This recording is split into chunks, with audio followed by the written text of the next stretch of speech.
আসসালামু আলাইকুম। আজ আমরা একটু বিকেলে বের হয়েছিলাম টুকিটাকি কিছু কেনার জন্য। তো সালমান আবদুল্লাহর জন্য জুতো কিনলাম। ওদের হাতেই জুতার ব্যাগ রয়েছে। তো আমরা যেখানে শপিং করলাম আমাদের বাসা থেকে কাছেই। তো এখান থেকে আবার এইখানে যে একটা রুফটপ নতুন রেস্টুরেন্ট হয়েছে, তো এটা এখান থেকে দেখা যায়। 14 তলা বিল্ডিং, উপরে রুফটপ রেস্টুরেন্টটা স্কাই রেস্টুরেন্টের নাম। তো এটা তো সালমান ফার্সি দেখে যাবে বাহানা করছিল। তো যাই হোক, ওকে নিয়ে আসলাম। তো এখন আমরা লিফটের জন্য অপেক্ষা করছি। অনেকদিন থেকে এখানে অনেকের কাছ থেকে শুনেছি এখানে খাবারটাও সাশ্রয় মূল্যে খুব ভালো খাবার পাওয়া যায়, যার কারণে বসবো করেও আসা হচ্ছিল না। আজকে বাইরে আসলাম কিছু কেনার জন্য, এই উছিলা আসলে আসা হলো। তো আমরা এখন লিফটে উঠলাম। তো লিফটে এখানে 11 তলায় লিফট ফ্লোর। তো এখান থেকে 11 তলা থেকে আবার এখানে সিঁড়ি থেকে উপরে উঠে রেস্টুরেন্টে উঠতে হয়। তো এখান থেকেই ওনাদের ডেকোরেশনটা খুবই গর্জিয়াস, অনেক সুন্দর লাইটিং, আশেপাশে গাছগাছালি সব কৃত্রিম লতা পাতা দিয়ে খুব সুন্দর করে বাঁশের ডেকোরেশন করেছে। বাঁশ দিয়ে লাইটিং খুবই কালারফুল, ভিতরটা অনেক সুন্দর। তো এখানে আসলে আশেপাশে ছবি তোলার মতো অনেক জায়গা রয়েছে। তো আমরা যখনই ঢুকলাম দেখলাম যে এখানে অনেকে ছবি তুলছে। তো এটা হচ্ছে 12 তলা। তো এইখানে হচ্ছে রেস্টুরেন্টের শুরু, বসার জায়গা। তো এখানে অনেকে এসে এখানে বসতে পারে। তো এখানে আসলে কেউ বসেনি, যেহেতু এটা রুফটপ রেস্টুরেন্ট, এইটা জেনেই আসে। তো এই জন্য সবাই উপরেই যেয়ে বসে। তো এখানে আমরা যখন ঢুকলাম কাউকে এখানে দেখলাম না।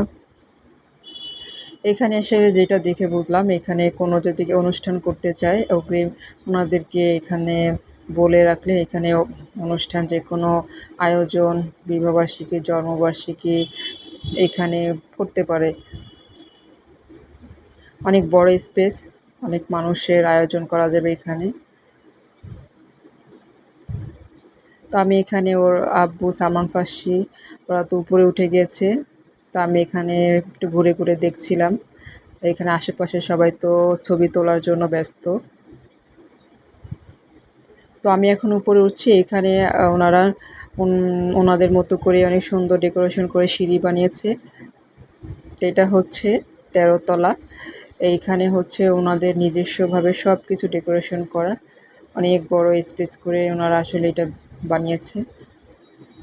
তো এখানে থেকেই দেখা যাচ্ছে। আর এটা এখন আমি উঠবো, এটা হচ্ছে রুফটপ, সব থেকে উপরে রেস্টুরেন্ট যেটার জন্য আসলাম, এই যে সেই রুফটপ।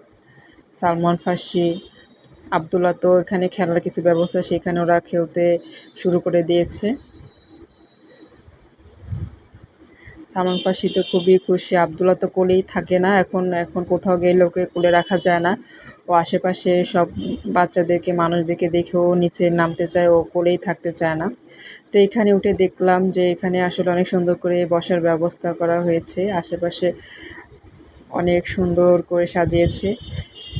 উপরে আরও অনেক স্পেস দিয়ে বসার ব্যবস্থা করেছে এবং পাশেই দেখা যাচ্ছে কোনো কনসার্ট করতে চাইলে এখানে আলাদা ডেকোরেশন করা হয়েছে। কোনো বক্তা যদি স্পেশাল কোনো বক্তা থাকে সেই জন্য এখানে একটা আলাদা করে ব্যবস্থা করা হয়েছে। আসলে এগুলো আসলে বেশিরভাগই কনসার্ট, কোনো প্রোগ্রামের কিছু অনুষ্ঠান করা হলে সেই জন্যে এটা সেইভাবেই এখানে ডেকোরেশনটা করেছে।